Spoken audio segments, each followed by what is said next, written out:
Good morning. We live in a world that we see around us. Opulence, throw away, dispose of. And when we look at the metros, we find wealth. But is that the reality? Imagine that the whole population of USA, Brazil, and Russia, they were lined up one after the other. And across 103 countries, 689 children are living in poverty. Imagine 689 million children living in poverty across the world, as the Oxford Poverty and Human Development Index reveals. Till now, United Nations, IMF, have always been saying that if you are on less than $1.90 a day, then you are poor. That's not the reality. You can live at $1.90 and yet be rich. And you can live at $10 and yet be poor. You see, there are diverse dimensions of poverty. And till now, we have been talking only of one dimension, that's the earning of the people. We need to have a multidimensional aspect and a multidimensional look at the real problem. And then we will find that the deprivations in health, the deprivations in education and living standards are affecting people all over the world. And I said 103 low and middle income groups where the data is available. 48% of the poor are multidimensionally poor. That means out of every five children, 2 children are poor. And but the reality is you need to have much diverse indicators than real poverty. And these indicators would include nutrition, school attendance, sanitation. And in case a person is poor at least in 33% of the 10 indicators, that means out of 3 indicators is poor, then he is poor. And if I look at that, I find that the percentage of income poor is 20% in South Asia and 49% in sub-Saharan countries. But if I look at these two sectors, the geographical sectors, from the multidimensional poverty, then 44% of the children in India are poor and 43% in sub-Saharan Africa are poor.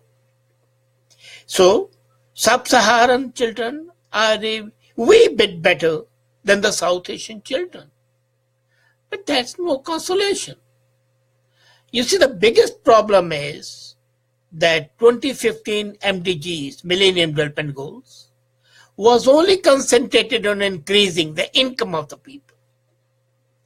And that's why when the concept of GDH came up, gross domestic happiness, that was a much better indicator, because financially you may be poor and you may be rich still otherwise. And the poverty is increasing every day. Extreme poverty from the financial aspect has decreased from 1 billion in 1990 to 836 million in 2015. But the multidimensional poverty has increased. Can you believe that the nutrition, we say we are a rich country, and yet more than 380 million people in India cannot afford to have 2 meals a day.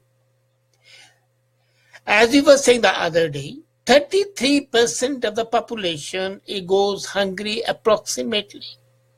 The wastage of food is so much as I discussed on day before, that people on the one side throw away food and the other side they are just looking at the food, how to get it.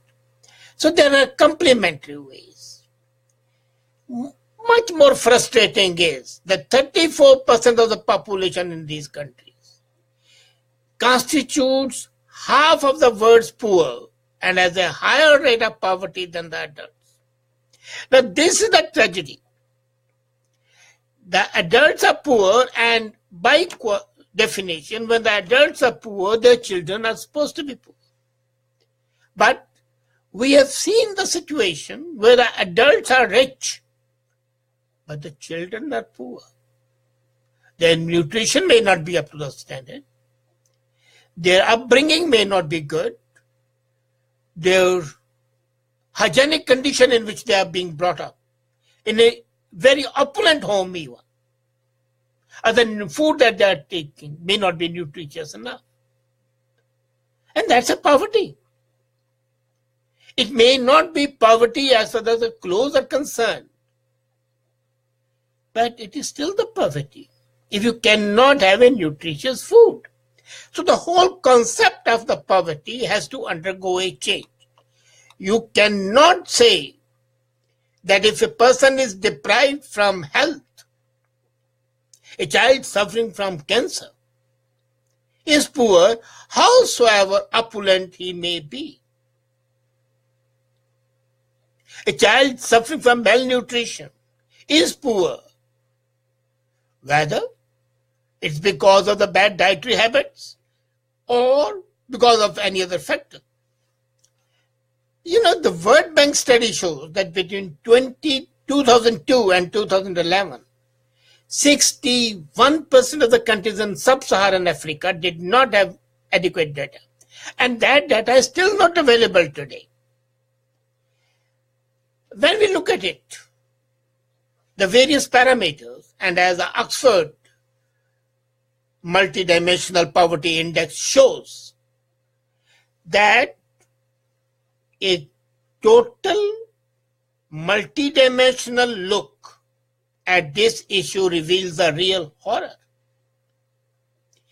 Even the so-called wealthiest of the poor, their one or the second child might be really poor.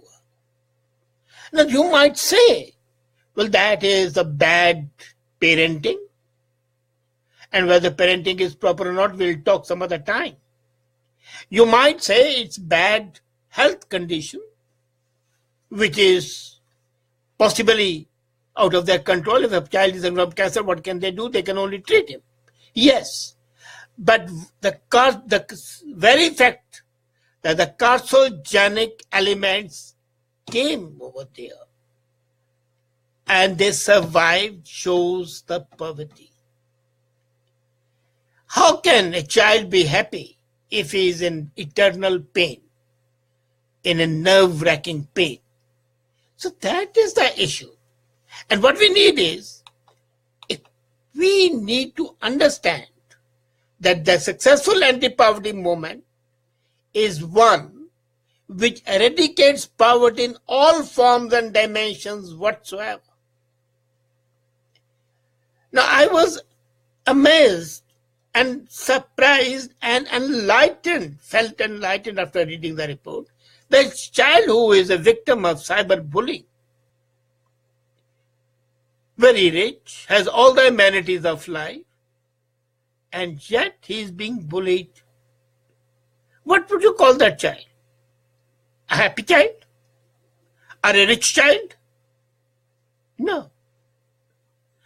He is basically poor as far as the enjoyment of life is concerned. So that is another aspect which we have not. We always think that money can buy everything. That if a child has money, if a parent has money, if they are earning $2 a day, they are rich. They are not. It is the services that they can buy. Suppose even the medical facilities are available, and a guy is earning $10 a day, but he cannot afford the medication. Would that not be poverty? He's earning $10, but those $10 do not buy him the services and the products that are needed every day for him. And that denial of services, that denial of products is a sign of poverty. Poverty, or the absence of poverty, implies that you have the capability to command and buy the services as and when they are required. Money by itself is meaningless in case it cannot buy the services. And just the World Bank definition of $1.90 doesn't hold good. Imagine $1.90 in a Zambian currency would mean billions of Zambian dollars. But would that child with 10,000 Zambian dollars be rich if he cannot buy a glass of water with that? No. So, South Asia, and I'm talking of South Asia primarily because South Asian economy is supposed to be the tiger economies. And as the latest report shows that Indian economy especially is going to be the third largest economy in the next few years, that's in 2030, after China, United States, with 19.511 trillion. But would 1.40 billion people by the time have sufficient capability to purchase the services and the products? Will the Adivasis living in Madhya Pradesh jungles, Bastar, or in Bihar Ranchi, or in Jharkhand be able to have the same amenities of life that a child in Delhi or Mumbai has? And if they cannot have, how can you call them rich? The economy which is not enabling these millions and billions of children to have and purchase the services that are needed shows that the economy is lopsided, that everybody agrees. But the fact that the poverty is increasing, and as we have seen from the 10 indicators, that poverty in South Asia is 44% for the children. And it's not only the people in the forest and in the far-off places who are suffering from poverty. Even in the metros, you would find the poverty of the worst, humiliating type. In sanitation, when the people go to the garbage bins to pick up leftovers, what do you call that? A sign of opulence or a sign of poverty? And in case it's a sign of opulence, then I can only say that your dream of poverty may be different than mine is. 34% population, 34% population in all the South Asian 5 countries and in the sub-Saharan countries. It might not be living below the poverty line as far as the World Bank is concerned, but is definitely below the poverty line as told, informed and elucidated by Oxford Poverty and Human Development Index. Now, Millennium Development Goals had to give way to the Sustainable Development Goals, primarily because the Millennium Development Goals were not comprehensive enough. And the Sustainable Development Goals are also not being met.